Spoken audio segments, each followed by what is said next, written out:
Tapos habang nag-ukay siya, yung ibang refugee nakita yung gamit niya. Tapos kinuha sa kanya yung ano, yung gold na galing sa alchemist. Yung alchemist na yun, ano, siya yung nagturo dun sa ano, sa kay Santiago na ano, about sa spirituality. Tapos yun, habang nag-ukay siya dun, nakuha yung gold sa kanya. Tapos ano, tawag dito, binugbog siya ng mga refugee. Tapos Kasi gusto unahan. kasi gusto nilang ano, nakawan. Alam ba nila na kung ano yung inuukay niya? Hindi pa nila alam. Kasi habang Ano habang yung kinuhang gold? ano, Dala niya yun. dala niya yun galing sa alchemist. Tapos ano, yun, Parang nagka-idea sila, baka may ginto. may hinahanap, may pera pa siyang ano na iba. Ngayon, sinigaw niya yung ano, habang bugbog sarado na siya, sinigaw niya yung ano, yung ano niya, yung purpose niya doon sa Egypt, na may hinahanap siyang ano, may hinahanap siyang treasure. Tapos nagtawanan yung ano, yung mga nagbugbog sa kanya. Tapos may nagsalita na isang ano, refugee na ano, nagkaroon din daw siya ng panaginip na ano, na may treasure din sa ano, sa, kasi taga ano siya taga Andalusia sa Spain, si Santiago. Tapos napanaginipan nung ano, nung bugbog, yung isang nangbugbog, ano, na yung treasure nasa sa ano, nasa Andalusia, yung kung sa ano, sa ilalim daw ng ano, ng ruins na ano, simbahan. Tapos ang ano nun, ngayon pagkasabi sa kanya nun, naalala ni Santiago na ano siya, yung pastol ng ano, ng ship. Napunta siya doon sa isang ano, ruins na simbahan. Tapos doon siya na ano, doon siya natulog. Tapos pag balik niya doon sa Andalusia, kung saan siya kung saan siya napanaginipan niya yung tungkol sa ano, Egypt, sa ilalim doon nandun yung ano, treasure. Yung treasure na yun galing yun sa ano, sa nga yan, sa conquistador. Conquistador, yung ano, mga ano, sumakop sa South America. Ay, mga nanakaw. O yung mga Spanish. Nakuha niya lahat yun. Nakuha niya yung treasure na yun, yung mga gold coins, mga diamond, ayun, mga yun, Parang mga gold. isang buong basta kung ano laman Mga ano, treasure, pintas. helmet. Ayun, yun yun. Ang gulo, di ba una nag-ukay siya sa ano, sa Egypt. Nakita niya kung ano yung inuukay nila. Hindi niya nakita. Binugbog nga siya ng mga ano, refugee. Tapos may isang refugee na ano, nagsabi na ano, Nagilip to siya. kasi di ba nabugbog sarado na sa Santiago. Sinigaw niya yung ano, yung dream, yung ginagawa niya. Tapos nagtawanan lahat. Tapos sinabi nung ano, isang refugee na ganun din, na naginip din siya na sa Spain nandun yung treasure, na sa ilalim ng ruins na simbahan nandun yung treasure. Tapos pagbalik ni Santiago dun sa Andalusia, pagkahukay niya dun, andun kung saan siya na naginip about sa Egypt, nandun pala sa ilalim nung ano, kung saan siya na naginip. Ganun? Di ba? Sa simula ng kwento, Nanaginip siya. nandun siya, habang nagkapastol siya, kasi gabi na rin, matutulog na rin siya. Natulog siya dun sa ano, sa isang sirang simbahan.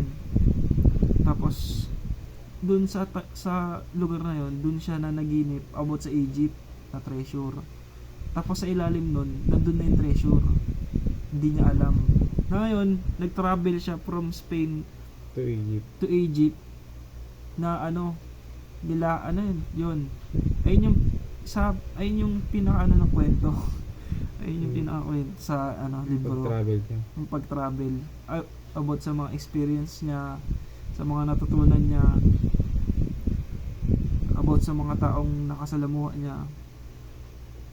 Tapos pagdating niya sa Egypt, wala doon yung treasure. Yung pala nandun sa, kung saan siya nanggaling, nandun pala yung treasure.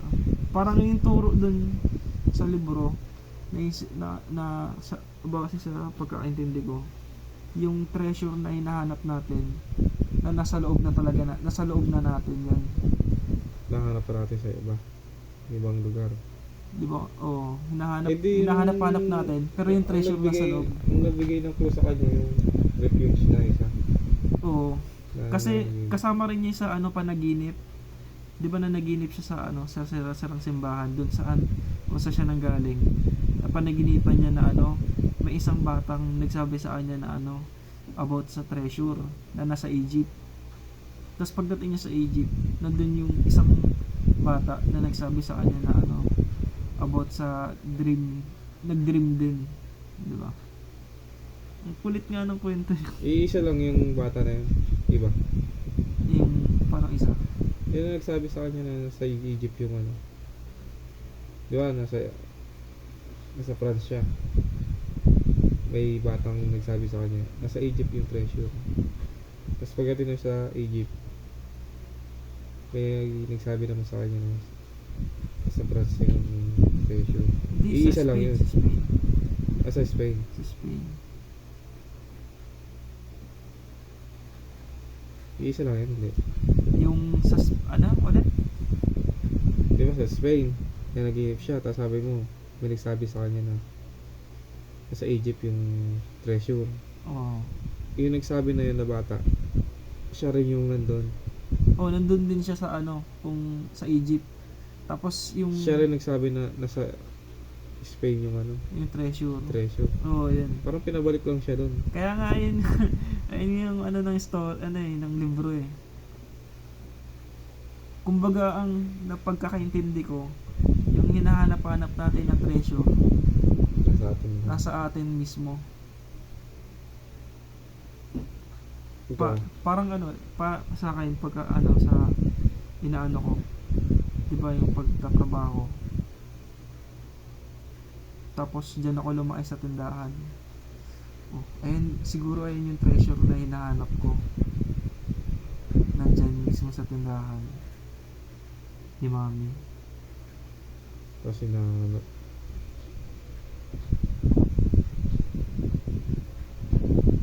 babalik din pala dyan sa tindahan. Oo. Nandyan rin. No? Nandyan din pala yung treasure na hinahanap ko. Yung dating ayaw ko, tas yung pala yun. Ayun lang yung pagkaintindi ko sa libro. Lupit nga. Parang nirelate ko yung sarili mo. Maghahanap, bakit pa ako maghahanap bakit hahanapin ko pa kung nandyan na, kung, basta, ang lupit nga ng story na yan.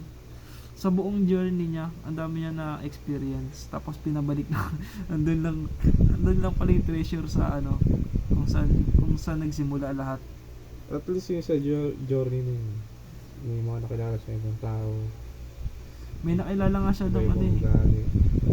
may, nga yun eh, may nakilala siyang king, tapos may nakilala rin siyang magnanakaw, ninakawan siya, tapos may nakilala siyang tawag dito, nagtitinda ng ng mga salamin, mga babasaging baso, tapos yun na nakawan siya, napunta siya doon sa tindahan, tinulungan siya doon, kumaga nagtrabaho siya doon, tapos yung nakaipon siya,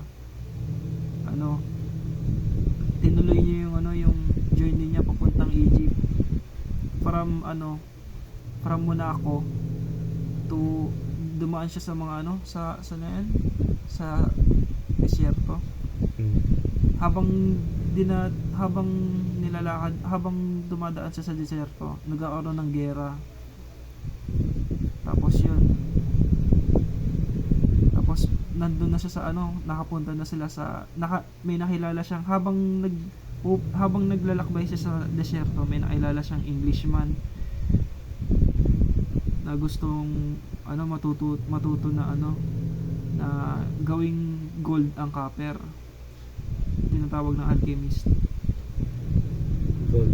Tapos pagdating nila sa ano, sa yung pag may tubig sa deserto, ano tawag doon? Oasis. Pagdating nila doon, ano, doon niya nakilala yung ano, yung babaeng gusto niya Sa Oasis. sa Oasis. Tapos doon rin niya nakilala yung alchemist na ano, na nagturo siya tapos nakilala niya na yung alchemist. Ano ba yung alchemist? Ano, para siyang ano, Mga witch. hindi, para siyang scientist sa minerals. Parang tawag dun eh.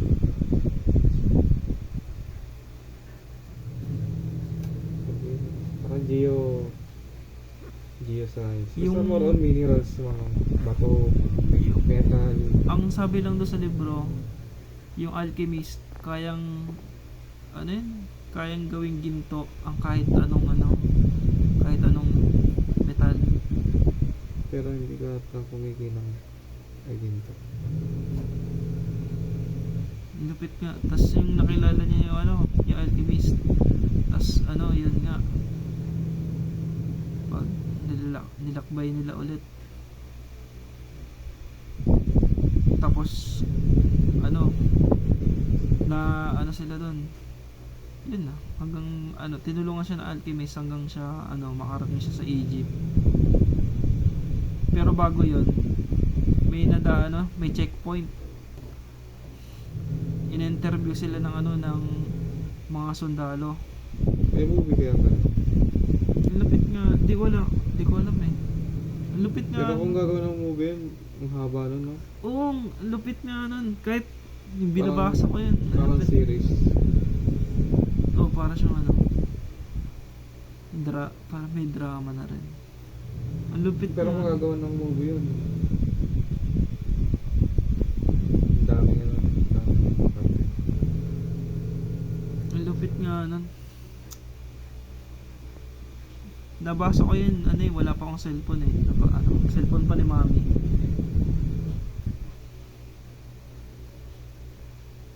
Yung focus ko nun, ano eh, iba eh. Yung nabili ko to, nawala yung focus ko eh. Pansin ko. Hindi ko alam. ano, wala ko pang cellphone. Oo, wala akong cellphone. Yung pati yung libro, yung sa Forex na iintindihan ko. Tapos yung nakabili ako ng akong cellphone, dun ko na, parang na-distract ako.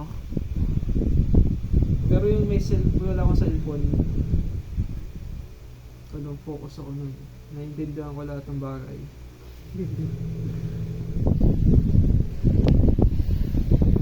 Hindi alam mo na ako nung ano. Alisin mo yung cellphone mo. Bawal, kasi kailangan sa trabaho eh. Ikaw na lang mag-ano nun. Kasi ilimit mo yung sarili mo. Pero kung wala akong cellphone, hindi, parang ano rin siya eh. Tawag dito, katulad nung kanina habang nagtatrabaho ko, nagpapanood ako about kay Arvin Arubia, awa sa business. Kung tawag dito, may natutunan ako, tapos may natutunan din ako nung wala pa akong cellphone. Parang ganun pa rin. Wala nga lang akong focus, ganun. Hirap nga lang mag-focus, pero may natututunan ako. May disadvantage and advantage. Time management lang. Ano ba mga umuubos sa oras mo? Laro. Facebook, social media, tapos trading. Basta ang labit ng libro, yung hinahanap mong treasure, nasa iyo na mismo. Tapos yung nabasa ko yung sa libro, yung sa Forex, sinabi rin doon na ano, yung true knowledge starts with yourself. Ang edukasyon, nasa sayo na yan, nasa sa loob. Ang kung sa tingin ko sa'yo, kulang na sa'yo yung parang ano, self-improvement. Parang discipline lang sa ano, time management, mga ganyan. Wala naman perfect eh. Hindi, kasi di ba, kasi ang natutunan ko dati, ano nga, nagganon-ganon, laging trading. Ang isa sa tinuro doon, kung paano mag-isip yung mga milyonaryo. Millionaire. Ngayon, nakafocus lang sila sa tatlong bagay. Nag-generate ng income, kung paano sila magiging, yung parang healthy yung katawan nila. Tsaka yung pangatlo, yung paano sila magiging creative. So, kung meron silang nag-generate na income, trabaho, business. Pangalawa, hobby nila, magiging sa pag-workout, mga ganun. Pangatlo, yung paano na yung mga artistic side nila, kung paano nila nagagamit yun. Paano? Pagbabasa ganun. Bukod yung pagbabasa. Halimbawa, Di ba tatlo lang? basta iba, additional yun eh. Paano yun sa creative? Pwede sa art, okay.